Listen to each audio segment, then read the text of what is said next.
Just to clear up a couple of misconceptions. First of all, I take a little history, a little walk down memory lane on this particular bill.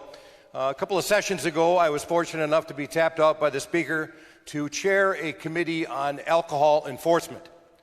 At the end of that committee, this gentleman from the 63rd asked all the stakeholders to please come together and let's get a package that everyone can agree on, and then we'll put it forward and hopefully get it through the legislature and to the governor's desk. To the credit of the coalition in the industry, they did that. And Assembly Bill 304 is what we have before us today, is the culmination of their efforts. So largely this bill, again, was put together by the industry. In terms of the wedding barns, we took a lot of thought in wedding barns. We appreciate wedding barns doing business in the state of Wisconsin.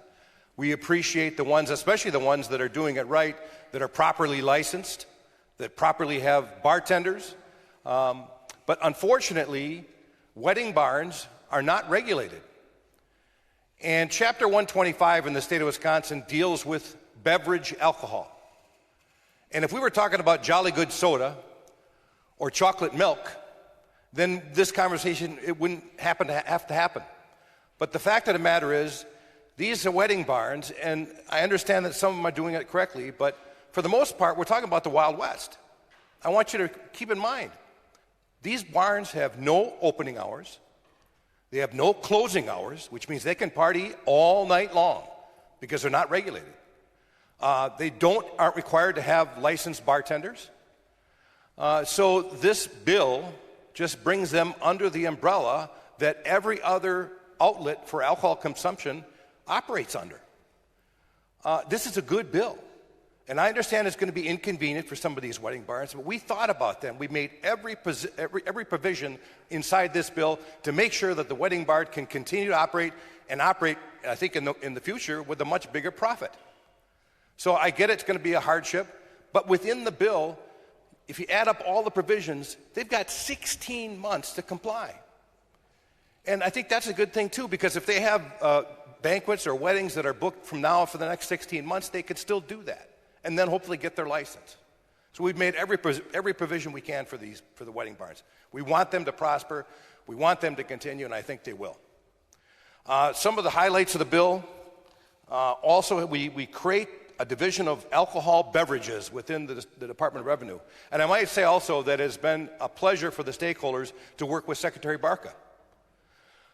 In Wisconsin, we have a problem with the Department of Revenue, and not just under Secretary Barca. This is under Secretary Chandler, under Governor Walker, currently under Governor Evers, where we've never really been quite able to get a consistent answer regarding alcohol questions for the three tiers, the manufacturer tier, the wholesale tier, and the retailer tier in the state of Wisconsin. It's been inconsistent under the Department of Revenue.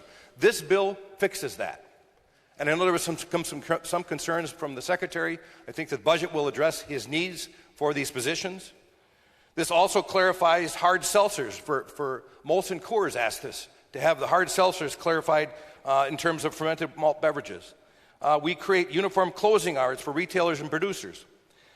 This increases, like somebody mentioned, it's another $25 on a DUI surcharge, which goes into the Tavern League Safer at Home program, trying to keep drunk drivers off the road.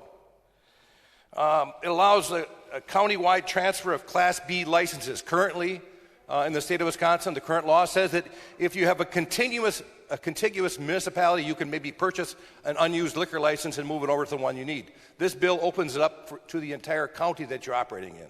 We think that's a good thing. It creates a statewide, basically a statewide bartender's license.